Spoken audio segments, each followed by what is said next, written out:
यह सत्य है। यह बहुत सत्य कहावत है कि जीवन में जो कुछ भी होता है वह अच्छे के लिए होता है। आइए इसे एक कहानी से समझते हैं। एक युवक जंगल में महात्मा से मिलने आया। वह बहुत दुखी था और रो रहा था। महात्मा उस युवक को समझाते हैं कि तुम्हें जीवन में चिंता नहीं करनी चाहिए। जो कुछ भी हुआ वह अच्छे के लिए हुआ।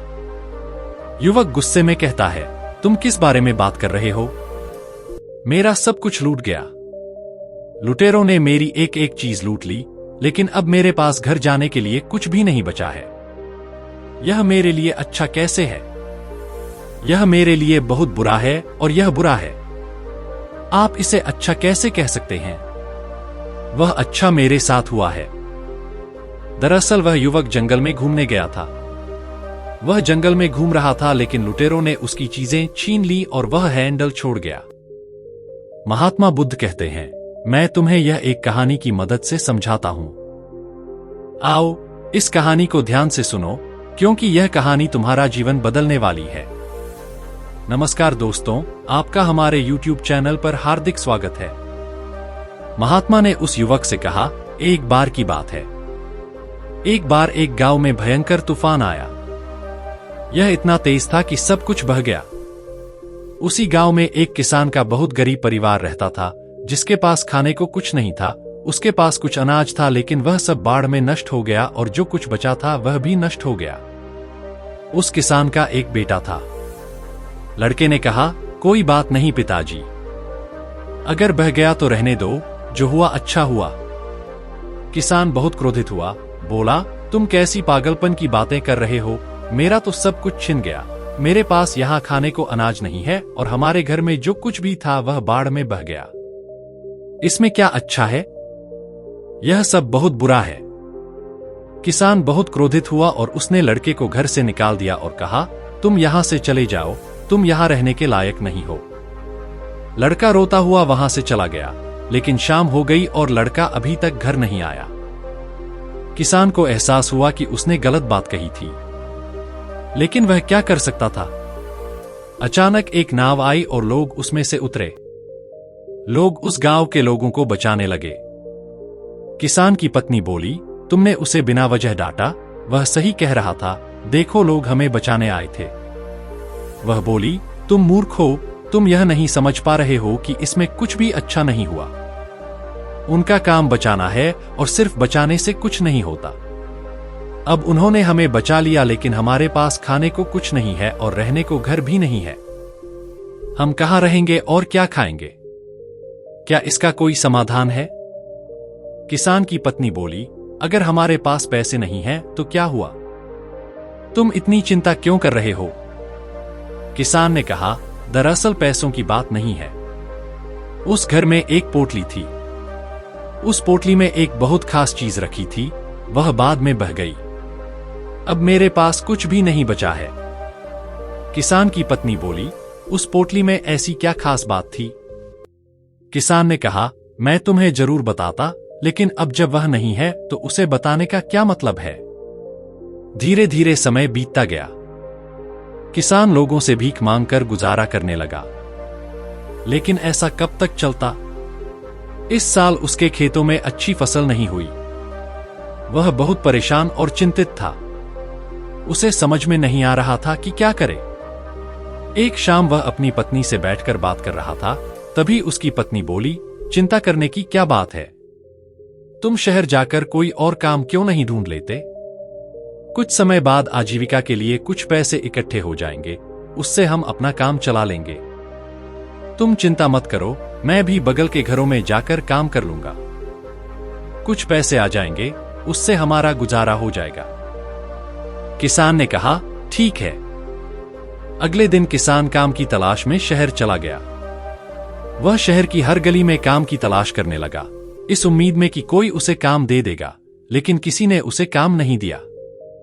अब उसे चिंता और परेशानी होने लगी कि वह कैसे गुजारा करेगा और अपने परिवार का भरण पोषण कैसे करेगा। उसके पास घर नहीं है। बाढ़ के बाद किसी तरह उसने घास-फूस से एक छोटा सा घर बनाया था। एक दिन किसान अपने खेतों में लगी फसलों को देख रहा था, क्योंकि इस साल फसल भी अच्छी नहीं हुई थी। इसलिए वह यह सोचकर चिंतित हो रहा था कि इस साल भी फसल ने साथ नहीं दिया। मेरा एक बेटा भी घर छोड़कर चला गया। मैं हर तरह से अनाथ हो गया हूं। ऊपर से वह कह रहा है कि जो हुआ अच्छा हुआ, यह कैसे अच्छा हो सकता है? उसकी पत्नी उसे फिर समझाती है, क्या तुम बेकार में चिंता कर रहे हो? तुम फिर कोशिश करो, तुम्हें कहीं न कहीं कोई काम मिल ही जाएगा। अब घर पर बैठकर रोने से अच्छा है कि कुछ कोशिश करो, क्योंकि कौन जानता है तुम्हें कोई काम मिल ही जाए। किसान को अपनी पत्नी की बात सही लगी और अगले दिन वह फिर काम की तलाश में निकल पड़ा। अगले दिन फिर सुबह वह काम की तलाश में शहर में निकल पड़ा, लेकिन इस बार भी उसे कोई काम नहीं मिला और फिर निराश होकर वह घर लौट आया। वह घर लौटने ही वाला था कि रास्ते में उसे एक और महात्मा मिले और उन्होंने पूछा, तुम क्या कर रहे हो? तुम क्यों चिंतित हो रहे हो? किसान ने उन्हें सारी बात बता दी। दरअसल मेरा पूरा घर, मैं अब नहीं रहा, मुझसे सब कुछ छीन गया है। मेरे पास खाने को कुछ नहीं है। मेरे बेटे ने भी मेरा साथ नहीं दिया और वह भी घर छोड़कर चला गया। इसमें क्या अच्छा है? और क्या अच्छा हो सकता है? यह हर तरह से बुरा है।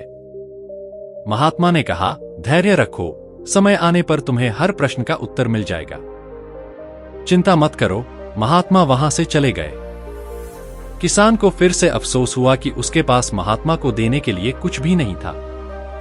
लेकिन उस रात वह यह सोचकर हैरान था कि सब कुछ अच्छा कैसे होता है। मेरे साथ कुछ भी अच्छा नहीं हुआ, लेकिन अगली बार भी ऐसा ही हुआ। लेकिन अगले दिन वह फिर से काम की तलाश में शहर में निकल जाता है, लेकिन इस बार उसकी किस्मत सही होती है और उसे एक बड़े व्यापारी के घर में कुछ काम मिल जाता है। व्यापारी बहुत दयालु है और वहां पैसों की कोई समस्या नहीं है। व्यापारी बस इतना कहता है, और अगर तुम्हें कोई समस्या है तो मेरे घर के बगल में एक घर खाली है, तुम वहां रह सकते हो। किसान ने कहा, नहीं नहीं, मैं तुम्हारा बहुत आभारी हूं, मैं वहां ठीक हूं। उसने उस किसान को अच्छे वेतन पर काम पर रख लिया। अब वह किसान और उसकी पत्नी बहुत खुश थे। अगले दिन रात को एक लड़के ने उनके दरवाजे पर दस्तक दी। उन्होंने दरवाजा खोला और देखा। वे हैरान रह गए कि एक लंबा कद और एक बड़ा सा थैला लिए एक लड़का दरवाजे के सामने खड़ा था। किसान एकदम हैरान हो गया। उसे समझ में नहीं आया कि यह कौन है। लड़के ने कहा, पापा मैं आपका बेटा हूं। वह हैरान था कि यह कैसे हुआ, यह क्या चमत्कार है। लड़के ने कहा, तुमने अपना घर बदल लिया, हमें नहीं बताया। मैंने गांव वालों से पूछा तो उन्होंने मुझे बताया कि अब हमारा घर यहां है। दरअसल उस दिन मैं यहां से चला गया और काम की तलाश में दूर एक शहर में चला गया और मुझे वहां काम मिल गया और मैंने वहां व्यापार करना शुरू कर दिया और मैंने उस व्यापार में बहुत लाभ कमाया और आज उसी की वजह से आपसे मिलने आया हूं और आपको बता दूं, मैंने हर शहर में वहां एक और घर बनाया है। किसान खुशी से उछलने लगा। वह समझ गया। लड़के ने कहा, पापा मैंने कहा था ना, जो होता है अच्छे के लिए होता है। अगर उस दिन बंटवारा न आता और यह सब वहां न होता तो कौन जानता। मैं तुमसे ये नहीं कहता, अगर ये नहीं बताता तो तुम मुझे घर से नहीं निकालते और ना ही मैं शहर में नौकरी की तलाश करता।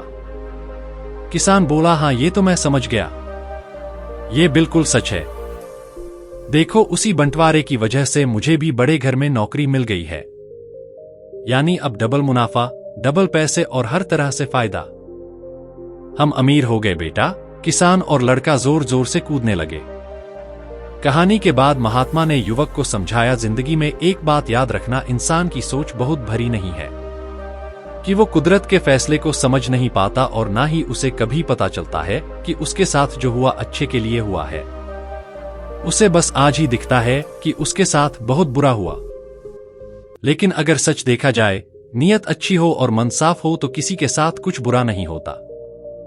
महात्मा ने उस युवक को समझाया कि जिंदगी में जब भी बुरा वक्त आए तो एक बात हमेशा याद रखना कि ये वक्त बीत जाएगा।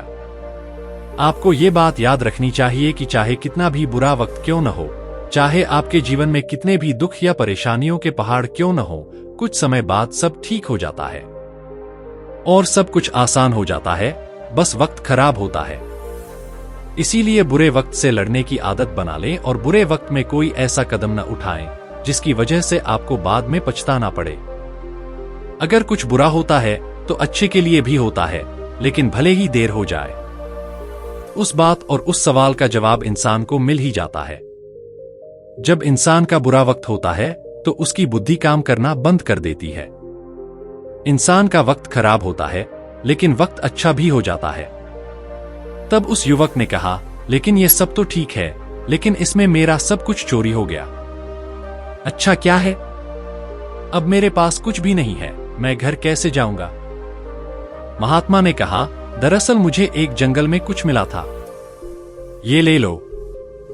तब महात्मा ने उसे एक चमकीला चमकीला पत्थर दिया और कहा कि तुम इसे ले जाकर शहर में बेच सकते हो, क्योंकि ये मेरे किसी काम का नहीं है और मैं इससे कुछ नहीं कर सकता। उस लड़के को भी समझ में आ गया कि ये बात सच है। अगर मेरा सामान यहाँ चोरी नहीं होता तो मैं महात्मा के पास नहीं आता, और अगर मैं महात्मा के पास नहीं आता तो मुझे वह पत्थर कभी नहीं मिलता। दरअसल वह पारस पत्थर था, उसे लोहे के साथ पिघलाकर हर लोहे की चीज को सोना बनाया जा सकता था। अब वह भी अमीर बन गया और वहां से चला गया। तो दोस्तों, उम्मीद करता हूँ कि आपको इस वीडियो से बहुत कुछ सीखने को मिला होगा, और अगर आपने कुछ सीखा है तो हमारे चैनल को लाइक, शेयर और सब्सक्राइब जरूर करें और कमेंट में नमो बुद्धा भी जरूर लिखें। धन्यवाद।